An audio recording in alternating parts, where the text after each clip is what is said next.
প্রিয় দর্শক, প্রচণ্ড রোদ্দুর ভরা একটা প্রান্তর, সেই প্রান্তরের মধ্যে একটা মাত্র গাছ। সেই গাছের নিচে একজন বসে আছেন, তিনি ছায়া উপভোগ করছেন। আমরা এরকম একটি দৃশ্য যদি দেখি তাহলে মনের মধ্যে খুব আফসোস হবে না? কিন্তু প্রিয় দর্শক, ওই গাছটি তিনি নিজে লাগিয়েছিলেন বলে আজকে ছায়া তিনি পাচ্ছেন।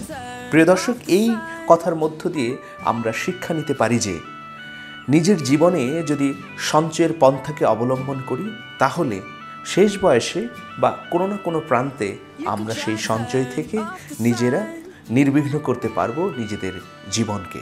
সেই জন্যে আপনি যেখানে যে অবস্থায় আছেন সেখান থেকেই সঞ্চয়ের কাজটি শুরু করুন। ধরুন আপনার আয় এখন ৫,০০০ টাকা, ৫,০০০ থেকে আপনি চেষ্টা করুন ৫০০ টাকা প্রতি মাসে সঞ্চয় করবার জন্য। আপনার কাছে প্রত্যেক মাসে আসছে ৫০০ কোটি টাকা, সেখান থেকে পারলে আপনি সঞ্চয় করুন। আপনার অনেক টাকা আছে বলেই সঞ্চয় করার প্রয়োজন নেই, বা খুব সামান্য টাকা সেই জন্য সঞ্চয় করতে পারছেন না, এই ধারণা ভুল।